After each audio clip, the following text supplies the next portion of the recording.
Oke, di video kali ini kita akan gunakan properti measure axis untuk nge-custom di bagian kiri domain, di kiri aksisnya,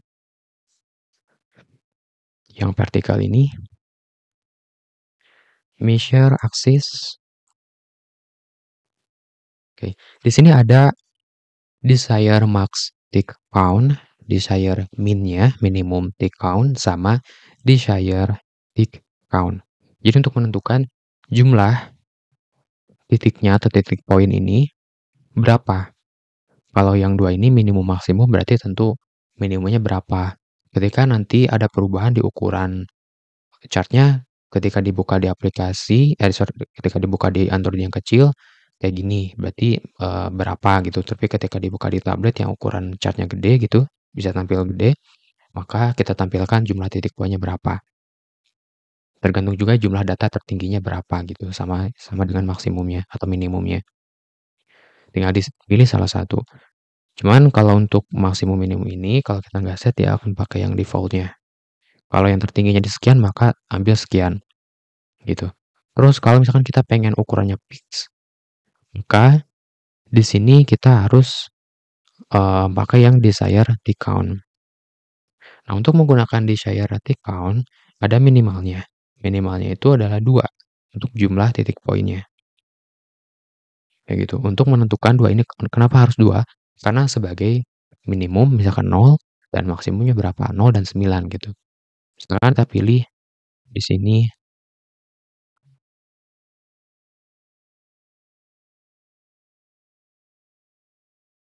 3, maka yang munculnya ada 3, fix ukurannya, 1, 2, 3. Dan terus ini juga mempengaruhi ke garis yang horizontalnya, yang ke sampingnya, dari titik poin sebelah kanan.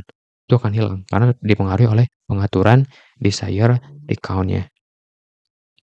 Misalkan pengen lebih banyak, bisa kasih 5, 0, 3, 6, 6, 9, 12, ada jumlahnya 5. Kalau pengen lebih banyak lagi, bisa kita set 10, kayak gini.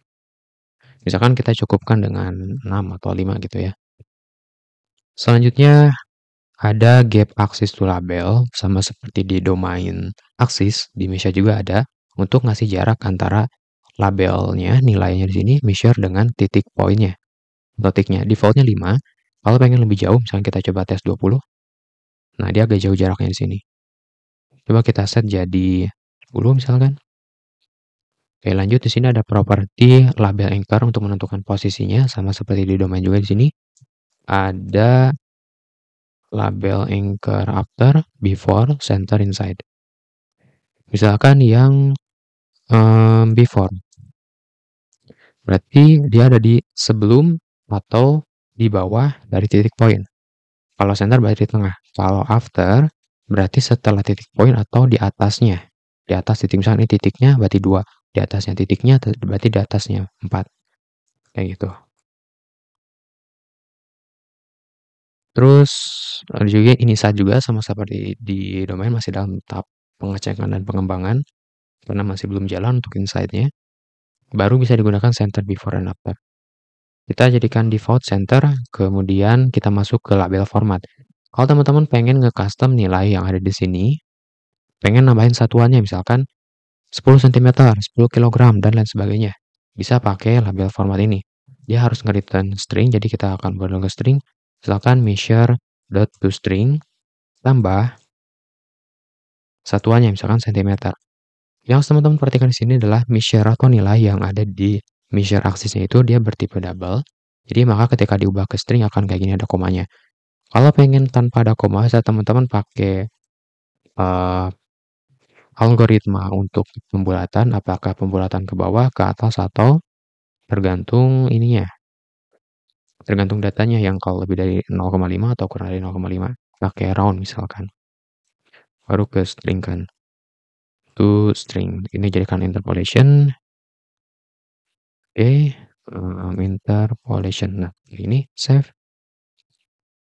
Ada satuannya, misalkan kilogram dan lain sebagainya, bebas. Jadi enggak sekedar nilai atau angkanya saja.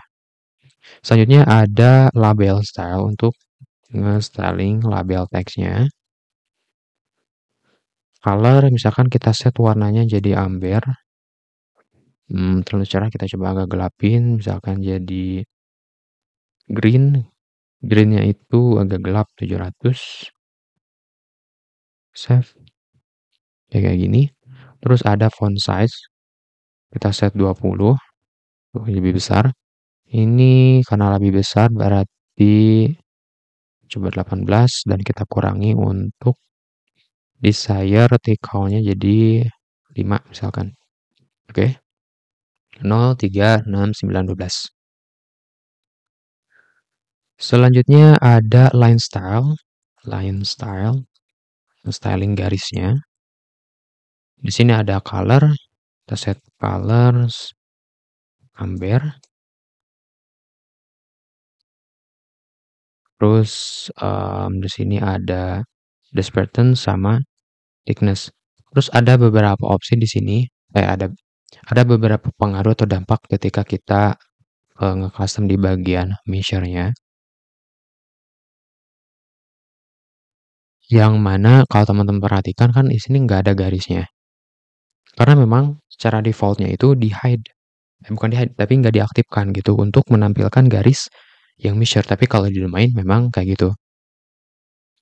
Selanjutnya di sini kita coba satu lagi dispersion ini sama aja.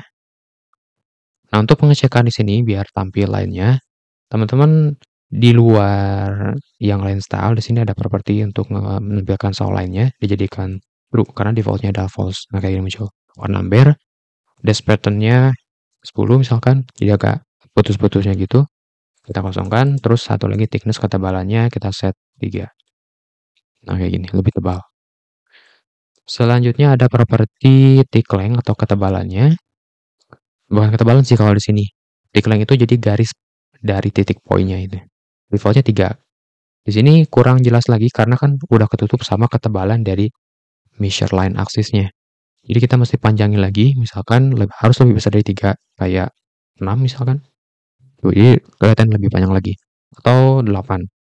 Lebih jelas lagi. Kayak gitu.